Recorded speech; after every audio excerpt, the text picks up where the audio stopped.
ابن عباس رضی اللہ تعالیٰ کے ایک قول کے مطابق ابلیس آسمانی دنیا، زمین اور اس کے درمیان سب علاقے کا بادشاہ تھا اور ساتھ ہی جنت کی حفاظت کا بھی ذمہ دار تھا۔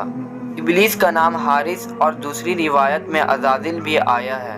ابلیس اللہ تعالیٰ کی بہت عبادت کیا کرتا تھا اور وہ بہت زیادہ تکلیفیں اٹھاتا تھا، اس وجہ سے وہ اپنے آپ کو بہت بڑا اور اونچے مرتبے والا سمجھنے لگا۔ اللہ کے رسول صلی اللہ علیہ وسلم نے فرمایا کہ جب اللہ رب العزت آدم علیہ السلام کو اپنے ہاتھوں سے بنا رہے تھے تو شیطان وہاں گھومتا تھا، اور جب اللہ تعالیٰ نے آدم علیہ السلام کو بنا کر چھوڑ دیا لیکن ابھی آدم علیہ السلام کی جسم میں روح نہیں پھونکی گئی تھی تو ابلیس وہاں گھوما کرتا تھا اور گھوم گھوم کر آدم علیہ السلام کو ہاتھ لگاتا اور اس کو ہلا کر دیکھتا تو آدم علیہ السلام آواز کرتے اور ان کی آواز ایکو ہوتی، کیونکہ اللہ رب العزت نے آدم علیہ السلام کو کھنکھناتی ہوئی مٹی سے بنایا تھا، اسی لیے وہ مٹی آواز کرتی۔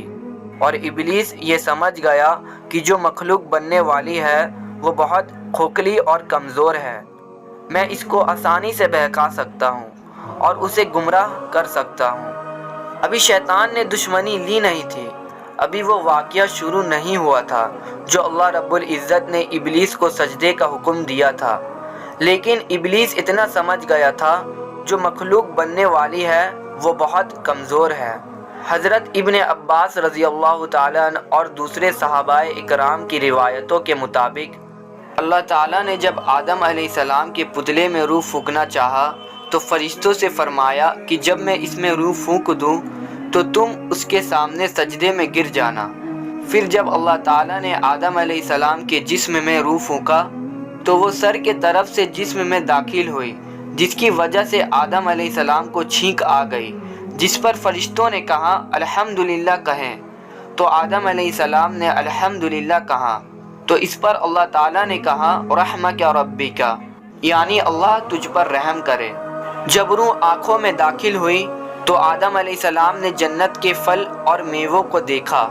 جب روح پیٹ میں پہنچی تو کھانے کی خواہش ہوئی، اور پیروں اور ٹانگوں میں روح پہنچنے سے پہلے آدم علیہ السلام ان پھلوں اور میووں کی طرف کود پڑے۔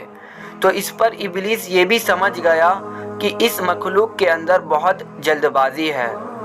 قرآن مجید میں اسی جلد بازی کی طرف اشارہ کرتے ہوئے اللہ تعالیٰ نے فرمایا کہ بے شک انسان جلد باز ہے۔ پھر اللہ تعالیٰ نے آدم علیہ السلام کو علم عطا کیا اور تمام چیزوں کے نام سکھائے۔ جب اللہ تعالیٰ نے فرشتوں اور شیطانوں کو حکم دیا کہ آدم کو سجدہ کرے تو سب نے حکم کی تعمیل کی، لیکن ابلیس یعنی شیطان نے انکار کر دیا اور اللہ تعالیٰ کی نافرمانی کی۔ اللہ تعالیٰ نے ابلیس سے سوال کیا کہ تجھے کس چیز نے آدم کو سجدہ کرنے سے روکا؟ اس نے جواب دیا میں آدم سے بہتر ہوں، اس لیے کہ تو نے مجھے آگ سے اور آدم کو مٹی سے پیدا کیا۔ ابلیس کا جواب تکبر اور گھمنڈ والا تھا، جس کی وجہ سے اللہ تعالیٰ اس پر غضبناک ہوئے اور اپنی رحمت سے نکال دیا اور اسے لعنتی قرار دیا اور اسے شیطان میں بدل دیا، اس کی شکل بگاڑ دی اور اس کے سارے رتبے چھین لیے جو اللہ تعالیٰ نے اسے عطا کیا تھا۔ شیطان نے توبہ اور استغفار کرنے کے بجائے یعنی معافی طلب کرنے کے بجائے اس نے اللہ تعالیٰ سے کھلی بغاوت کر دی اور قیامت تک کے لیے آدم علیہ السلام کی نسلوں کو بہکانے کے لیے اس نے اللہ سے مہلت مانگ لی۔